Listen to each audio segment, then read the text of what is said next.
Morning, church. How you guys doing? Good. So, I know how it is. You get up on Sunday morning and you say, I can't wait to go hear Pastor Kurt give the word. He's going to give a great sermon. He gives a great sermon every week, and then you walk in and you see, oh, it's a guest speaker. And you try to bolt out, but people already saw you, like, okay, I'm going to stay. Well, listen, I am really pleased to be here today, and I want to thank you before we get started. This is a great example of a small, faithful church, and you're not overlooked by me or Betty or the rest of the city. I know you pray for us. I feel your prayers. I know you're faithful, and you bring a lot to this community. So thank you, everybody, for being here, for making this church work. I appreciate that.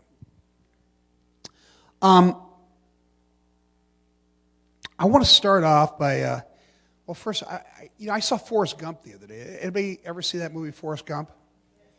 And you remember Lieutenant Dan Taylor? Yeah.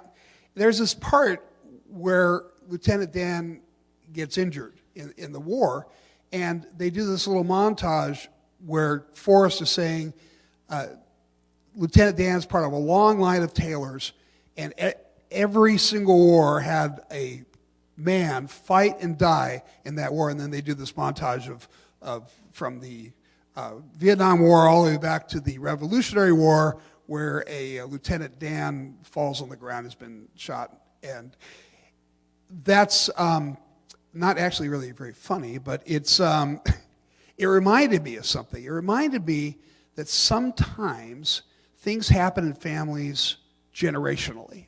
Have you ever noticed that? I mean, in my family, alcoholism seems to be a generational curse.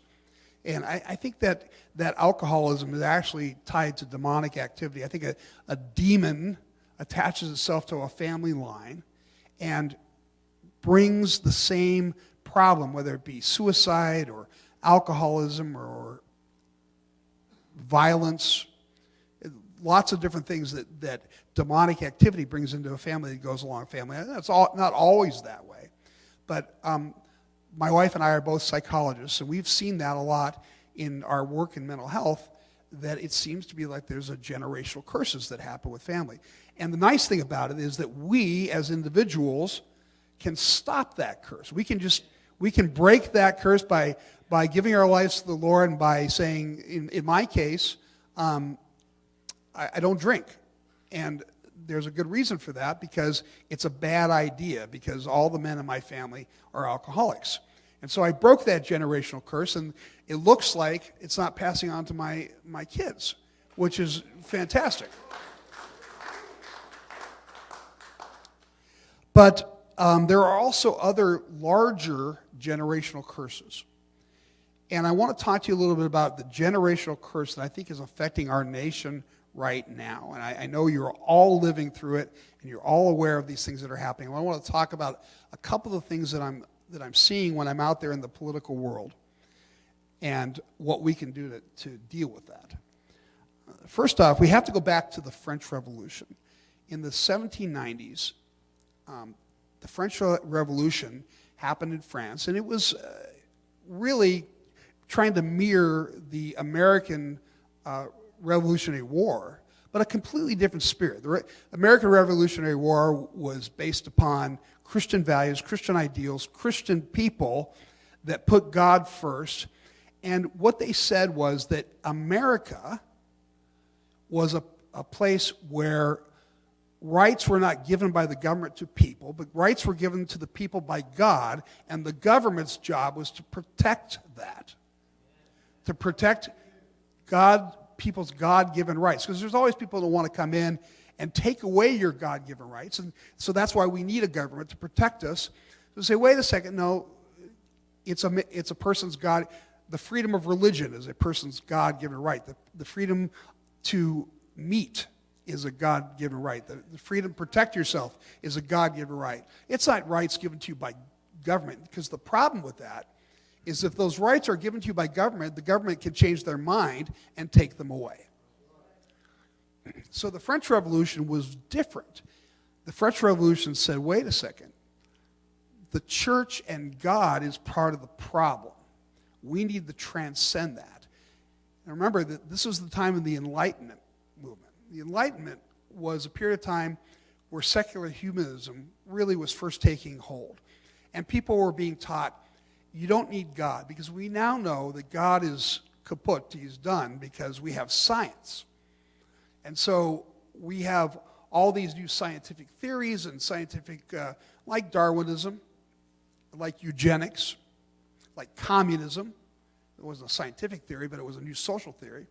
Socialism. And people said, you don't have to live under the old rules anymore. You don't have to live under the oppression of God. You don't have to live under the oppression of the state. We can form a new state that's enlightened, that's scientific. And they started the French Revolution. It only lasted about 10 years. But a lot happened in that 10 years. First off, they started in what we call identity politics. Identity politics is the concept that you as an individual, what you've achieved, what you believe, what you can do, really doesn't mean anything. The only thing that matters is what your group is. And the reason that's important for socialists and communists to really force identity politics is because that way they can pit one group against the other. They can say, in this case, in the French Revolution, it was the people that were aristocrats that had money and had power versus the poor people, the peasants, that didn't have enough money, they didn't have enough food, they didn't have enough power. And this is where it gets tricky, because it might sound like I'm trying to defend the aristocracy. I'm not. They were wrong. They were cheating the people. They weren't sharing the wealth. They were letting people starve while they lived lavish lifestyles in Versailles. And people saw that, and they were rightfully indignant about that because it was not fair. So this new concept of revolution, instead of using God and saying, we demand equal rights under God, we demand our God-given rights to be able to feed our families without too much taxation, to be able to live free. They went a different direction. And what they did was they stormed the aristocracy, they took them out and they murdered them. That's where the concept of the guillotine was very popular. They would actually guillotine, cut these people's heads off in the streets. And then they decided, we're going to just change everything.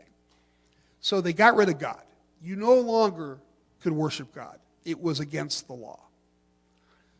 Priests and nuns were murdered in the streets.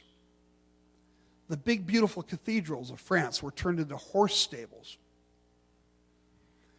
They had to change everything. They had to tear down society completely so they could rebuild it up in this new idea. So they cut the heads off of the statues in front of the churches and throughout the town. They decided that they had to change everything, like the days of the week. So that back then they had the 7 days of the week like we have now. They changed that to 10 days of the week. They changed all the names of the days of the week. They changed all the names of the months. They decided that they should have something to worship. So very much like the Israelites, by building the golden calf, they came up with a new goddess, and that was the goddess of reason. And they had festivals that were very erotic and sexualized, that celebrated their freedom from God. They could be as sexual as they wanted now. They could be as wild as they wanted now. They didn't have to worry about the conventions of the Catholic Church or the Christian Church. They wanted to change everything. And in the end, it all fell apart under its own weight. The Jacobins who started this, they all ended up murdering each other because you couldn't be revolutionary enough. You couldn't be woke enough. They would find fault in anybody and say, oh, you You looked cross-eyed at that, and we're going to have to murder you now because you didn't stand up for the revolution in the way we wanted you to stand up for the revolution. And in the end, Napoleon took back over. They had a dictator. They were under oppression. They ended up getting a king again. Everything they thought they had shucked off came back. The church came back. They rebuilt the statues. And it was a failed revolution. But what I want to tell you is a concept that most people think that revolution just happened.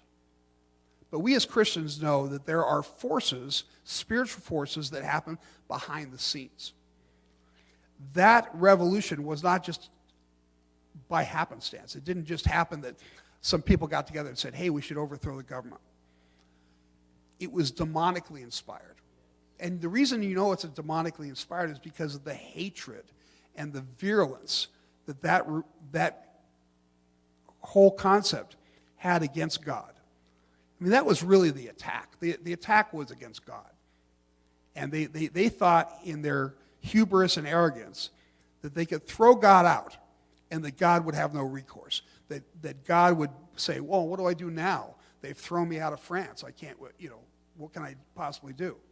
No, God came back. God was in charge. So why do I tell you about the French Revolution? The reason I tell you about the French Revolution is I believe that we are experiencing a rebirth of the French Revolution, the demonic spirit of the French Revolution in America today. And I see a lot of shaking heads because I know that you feel this in your hearts and your souls. You see what's happening. And I want to talk about a couple of different things. First off, I could talk about this in context of mask wearing, of the whole COVID thing, and the control that the government has put over us with COVID. But I think we've exhausted that topic amongst each other. And I want to talk about something that's a little bit newer and a little bit more insidious. The first concept is the concept of wokeness. Has everybody heard about this concept of being woke? The concept of being woke is that you have to wake up and realize that America is a racist nation, that everything that happens in America is based upon race, and that you, as a woke individual, have to stamp that out. And the way you stamp that out, and this is going to sound familiar, we need to get rid of all the institutions. We need to remake America. We need to get rid of all the statues. We need to get rid of all the history. We need to rewrite history. We need to tear down all conventions of a traditional America. It's not okay to be patriotic anymore. That is against woke culture.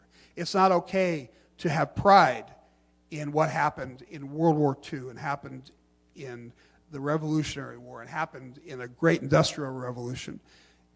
It's not okay to have pride in settling the entire country from the east to the west, because all of that has racism at its roots.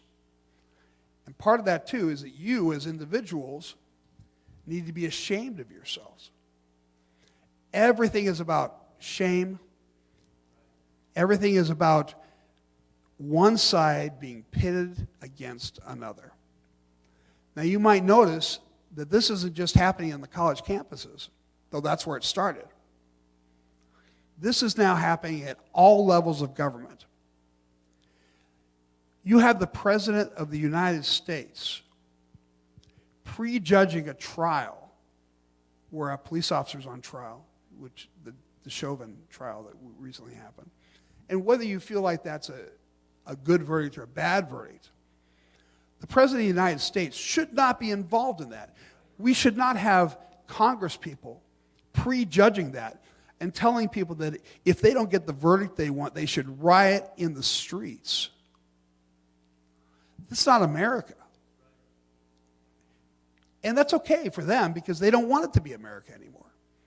They want to throw America out. The America that you grew up in, especially if you're older like me and Pastor Kurt, the America we grew up in, the 1960s America, they hate that America. They want everything about that America to go away, to be burned down to the ground. I have some notes here. It's also important to realize that wokeism has its roots in Marxism. Marxism is the philosophy that spurred on the communist revolution in Russia and China. We know that is also has a spirit of Antichrist, a spirit of hatred of God. And there is no room for anybody to have any kind of belief or love for God in that culture. And the reason being is they don't want anybody to appeal to a higher power that's not the state.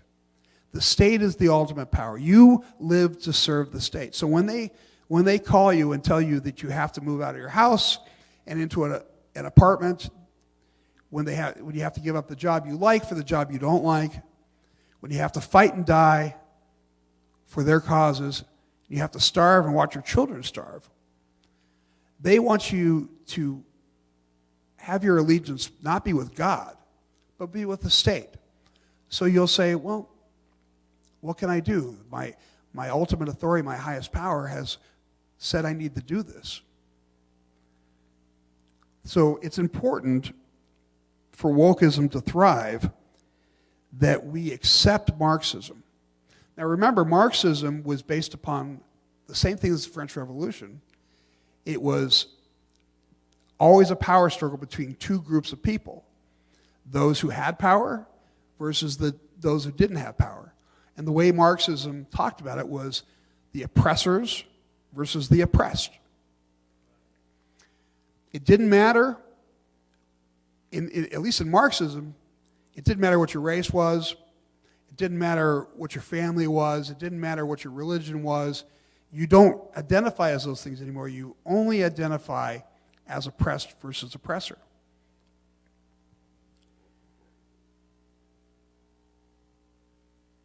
And that's been a hallmark of the wokeness. It is basically, it's important to realize this too, that wokeism is a religion. And like a lot of religions, and like a lot of cults, and I think that's probably the more proper definition of it, is like a cult. Like all cults, you have to give blind deference to the leaders. And you may never, ever, ever criticize, question, or say anything negative about the leaders or the religion. And we certainly see this in North Korea right now. We see it in China. We see it throughout the world. And, we see it in Cuba. And the result of this has been death. In the 20th century, at least 100 million people were murdered in the name of communism and Marxism. And make no mistake, that wokeism is just communism repackaged to fit the group of people that they're trying to get after. Communism has been a dirty word in America for 100 years, so they don't use that word. Socialism has been a dirty word for a long time, so they don't use that word. What they use now is racism. So they're rather dividing us by rich versus poor, oppressors versus oppressed. They still use those words, by the way, oppressor and oppressed, but it's not based on monetary things. Now it's based upon race. And it's a little interesting, and we're going to talk about critical race theory next, because one thing really leads to another. And critical race theory says racism is present in every part of life. So anything that happens has racial implications. So if you go out to a restaurant, it has racial implications. Where if they ask you to sit at a table and not a booth, you can say, oh, that's because of my race. They're attacking me because of my race. Now, I want to stop for a second and make something clear. I absolutely understand that racism has happened in America. It's a stain upon America. Slavery is a stain upon America. The Jim Crow laws were horrible, horrific. Even when I was a kid, I was born in 1962, so I saw racism happening. I saw it on the television. I saw the marches in Selma. But you know who else I saw is Martin Luther King. Martin Luther King, who was a Christian man who fought for equality of all people. Not racism, but for equality for all people. He famously said that I look forward to a day when I would be judged not by the color of my skin, but the content of my character. Guess who's not welcome anymore in modern culture? Martin Luther King. If you quote Martin Luther King, you're a racist. You're a white supremacist because you're passing on white supremacist ideology. And Martin Luther King, for whatever reason, was not enlightened enough to realize that there is no negotiation with the white man, that there is no possibility of being judged on the content of your character. That's not acceptable. You have to flip the balance of power. We have to go from being the oppressed to be the oppressors. And there is no equality and there's no harmony. And certainly there's no, for our purposes, there is no ability to worship God. That is forbidden in this new critical race theory religion. You should know that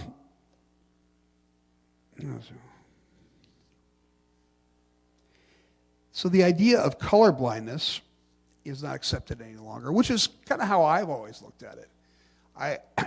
And I think most Christians feel this way. As a Christian, step back for a second. When I grew up in an atheist home. I had no understanding of God. I was heading towards hell, no doubt. And God thought enough about me to send a person into my life to develop a relationship with me and spend time with me and bring me to God. He left the 99 behind to go after the one that was lost. And from that moment on, any thoughts that I had that I'm better than you, or he's better than she, left me. Because I know that we were all horrible, wretched sinners in the eyes of God. And that God loved each and every one of us enough to send somebody to go get us. And we all have a story about what brought us to him. Maybe you grew up in a Christian home, but I bet a lot of you didn't. And God cared about you. He loved you enough. He loved all of us. And that was not lost on me. And I think most Christians it's not lost on. So since I was 17 then, I've never, ever thought, it wasn't I didn't allow myself to think, I just never thought that I was better than anybody else, especially not because of the color of skin. It's such a childish thing to think that I think I'm better than you because of the way I look. You know, it's like saying I'm better than you because I have brown hair versus blonde hair. To me, that's just a childish and ridiculous thing. But in critical race theory, that's not allowed anymore. In fact, if you say that you're colorblind, if I say that out in public, I say, hey, I love all people, and I don't have any racist thoughts. They will say that in itself is racist. And that I'm showing that I am embracing white supremacy. They make it really difficult. Like I said, just like wokeism, you're not in this culture, in this particular cult, you're not allowed to question it. And if you doubt me, look at Senator Tim Scott, who is a black senator from South Carolina, who recently said that he did not believe that America was a racist country, that he had been subject to some racism in his life, that his father certainly had been subject to racism. His grandfather was a slave. But in modern America, he did not believe that racism was a preeminent feature of American life, that it was a major problem. Another person who says that same is a black woman named Candace Owens, who loves God, is a Christian, as does Tim Scott, by the way. And she grew up with a grandfather that told her to never quit and to never let anybody define you. And she grew up really colorblind, I believe. And she loves all people, but the left doesn't embrace those people. They excoriate those people. They attack them. If you've been watching the news this week, the names that they called Tim Scott after he said that America is not a racist country, they didn't say, well, that's an interesting concept. I disagree with you, Tim. No, they said, you're an Uncle Tom. You're a clown. You're an embarrassment. You're an idiot. It's interesting that the people who are saying this to him are generally white liberals who say that they understand what it's like to be a black man more than a black man says it is. It's just and if you think that this is crazy and all mixed up, you're right.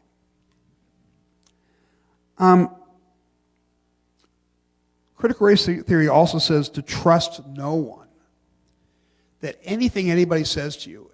So if I go to you and say, hey, listen, I just want to have a talk with you. I don't believe in racism. I don't judge you by the color of your skin. I don't want to hurt you. I want to help you. You're taught by critical race theory that you're supposed to not trust that person because this is a tactic of white supremacy to try to lull you into submission while then they persecute you more while you're not looking.